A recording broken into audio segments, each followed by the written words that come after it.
Aujourd'hui s'accomplit ce passage de l'Écriture que vous venez d'entendre.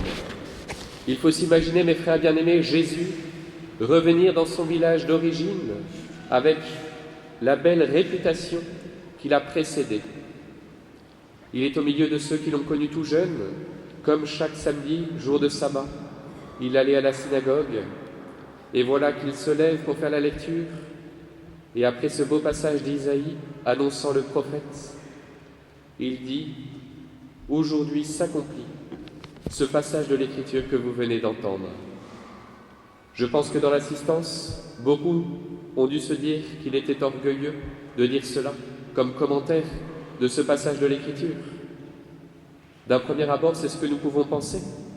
Et voilà pourquoi je voudrais redire cette phrase encore une fois. Aujourd'hui s'accomplit ce passage de l'Écriture que vous venez d'entendre.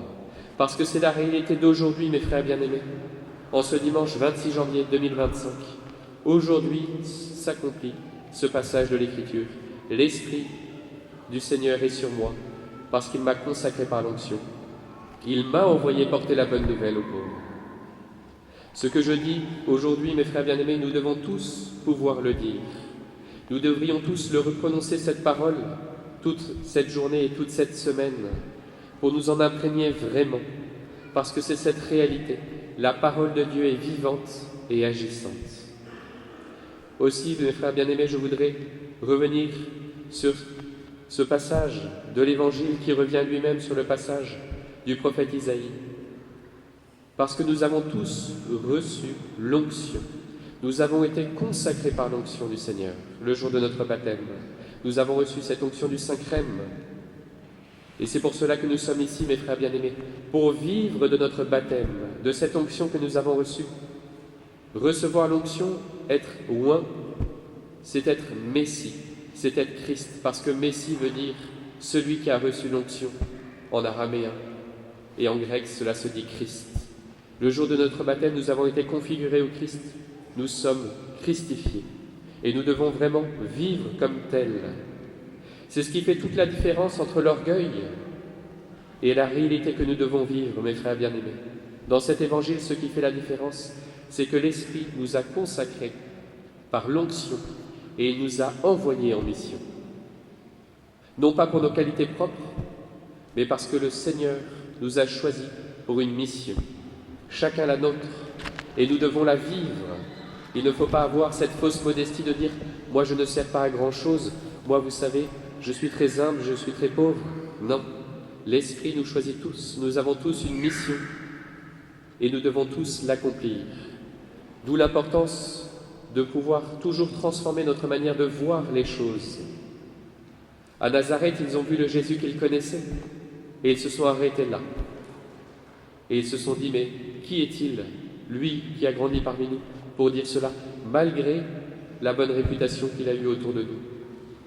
Il nous faut apprendre à regarder au-delà de la personne, la grâce de Dieu agissante.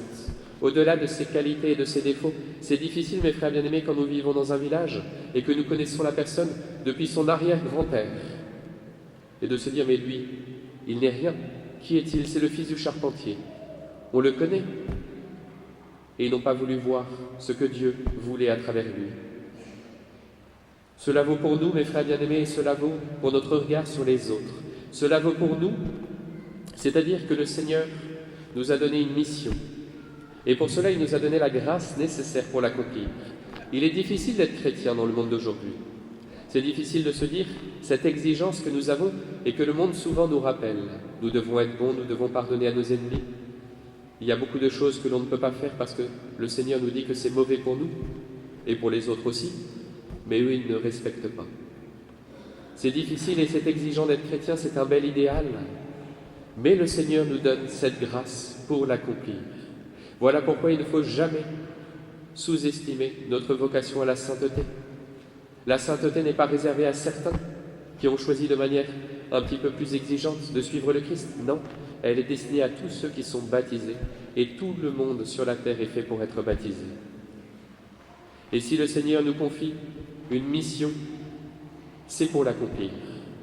Que ce soit de devenir prêtre, que ce soit d'être marié, que ce soit de vivre le célibat dans ce monde qui n'y croit plus. Non, c'est exigeant, mais le Seigneur nous demande de le faire. De nous-mêmes, nous ne pouvons rien faire. Ça, c'est la vraie modestie. Mais nous devons reconnaître que la grâce de Dieu nous accompagne. C'est la grâce de Dieu qui nous donne à tous d'être parents, époux, responsables, que ce soit au travail, à la maison, dans une association. D'où l'importance de veiller à conserver l'onction du Seigneur sur nous et à coopérer à la grâce de Dieu et à cet Esprit Saint qui veille en nous. Parce que d'une certaine manière, si on le refuse, alors il n'y a plus que nous. Et on fait ce que l'on sait faire par nos qualités propres, mais aussi avec nos défauts. Voilà pourquoi nous devons veiller aussi à la manière de poser notre regard sur les autres. Alors je sais que tous nous avons notre avis et qu'aujourd'hui on est habitué dans cette démocratie à tous donner notre avis. Et aussi moi le premier, parfois je dis au bon Dieu dans ma prière, mais telle personne aurait été mieux à telle place, et si c'était comme ça, ce serait bien mieux. Mais non, le Seigneur a choisi et son choix s'impose d'une certaine manière. Et même si parfois nous pouvons nous dire, c'est la société, c'est le monde d'aujourd'hui, ce sont les ennemis de l'Église qui nous imposent un choix, le Seigneur s'adapte, il continue d'appeler et il envoie en mission chacun de ceux qui répondent à son appel.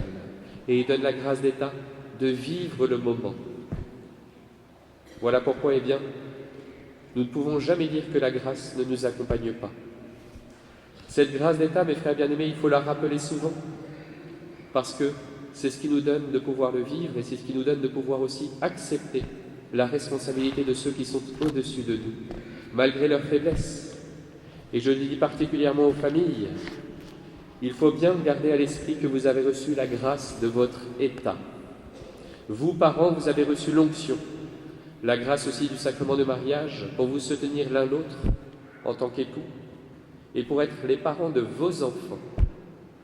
C'est le Seigneur qui vous donne chacun de ses enfants, avec ses qualités, ses défauts, son caractère, ce qu'il est. Mais il vous en donne la grâce d'État. Malgré vos défauts personnels, c'est à vous de les élever. Ça n'est pas aux prêtres de faire l'éducation religieuse, ni à l'école de faire l'éducation tout court. Nous sommes là pour soutenir en coéducation, soutenir les familles. Mais c'est le rôle premier des parents qui en sont responsables. Et je le dis particulièrement parce que souvent, l'État français veut mettre la main sur les enfants et veut imposer une certaine éducation, un certain style. Non, mes frères bien-aimés, c'est cette grâce respectée de tous, qui doit être respectée de tous, des parents, d'élever leurs enfants. Et ils ont cette grâce d'État pour cela. Et vous, enfants, je vous le rappelle, parce qu'en obéissant à vos parents, vous obéissez au Christ et vous vous sanctifiez. On ne se trompe jamais en obéissant, sauf si c'est un ordre contraire aux bonnes mœurs et à la morale de l'Église, mais on ne se trompe jamais en obéissant à nos supérieurs, parce qu'ils nous sont donnés par Dieu. Et ils ont cette grâce d'État, qu'ils soient chrétiens ou non. Je dis cela aussi pour les lieux de travail, là où nous travaillons parfois, nous avons des supérieurs, même qui parfois nous persécutent dans la foi. Le Seigneur nous les a mis. Nous devons en tout cas respecter leurs responsabilités dans la société. Et c'est la même chose dans les rapports au sein de l'Église, mes frères bien-aimés, dans les rapports entre laïcs, avec les prêtres, avec les évêques, avec notre Saint-Père. Le choix de Dieu nous dépasse, et c'est bon, parce que nous sommes pécheurs. Et donc, toute notre mentalité, notre intelligence, elle est bonne, mais elle est viciée par le péché. Le démon lui-même est très intelligent, et souvent, il nous donne des réflexions pour pouvoir critiquer les choix. Mais le Seigneur travaille avec des hommes imparfaits. Mais ils ont cette grâce d'État. Voilà pourquoi il faut prier pour les autres. Prier pour la hiérarchie de l'Église, prier pour les prêtres, les évêques et le pape. Mais il faut respecter ce que le Seigneur a choisi. C'est toute cette question de l'Église, corps du Christ, que nous devons former. Car il y a beaucoup de jalousie qui vient nous diviser. Si nous voyons l'Église comme une institution humaine, alors pourquoi cette différence entre nous, entre les prêtres et les laïcs, entre les prêtres et les évêques? Pourquoi cette différence entre les hommes et les femmes? Rien qu'entre les religieux, mes frères bien-aimés, entre les religieux et les religieuses. Pourquoi cette différence? Chacun le vit dans son état. On ne peut pas comprendre si on ne cherche pas à comprendre que c'est la volonté de Dieu. C'est cette humilité, mes frères bien-aimés, qu'il nous faut retrouver. L'Église est hiérarchique. On oublie trop souvent en étudiant le Concile Vatican II qu'il y a eu le Concile Vatican I qui parle de la primauté du Saint-Père, par exemple, qui institue justement le dogme de l'infaillibilité pontificale.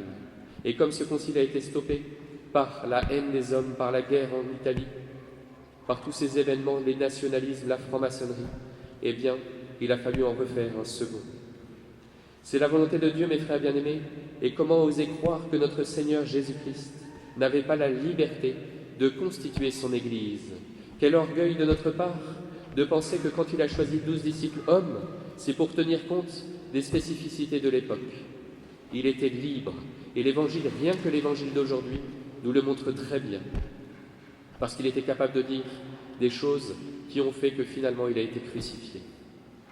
Le Seigneur a voulu instituer l'Église sur 12 disciples, pécheurs, à commencer par Saint Pierre. Et quand on relit l'institution des 12, il y avait aussi Judas. Oui, mes frères bien-aimés, le Seigneur choisit. Et nous devons accepter ce choix. Voilà pourquoi nous devons méditer les évangiles, non seulement personnellement, mais aussi ensemble. Toute l'importance de pouvoir méditer les évangiles ensemble le dimanche. Parce que c'est quelque chose que nous recevons de l'Église, qui a institué la parole de Dieu.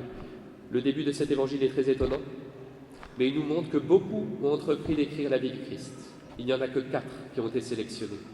Les autres, on les connaît, on les a, c'est très bien, mais ils ne sont pas inspirés. Parce que l'Église a codifié la Sainte Bible depuis très longtemps. Et quand on étudie cette codification, c'est très rapidement, mes frères bien-aimés, très rapidement, au bout de 50-60 ans, que le Nouveau Testament a été codifié, ainsi que l'Ancien.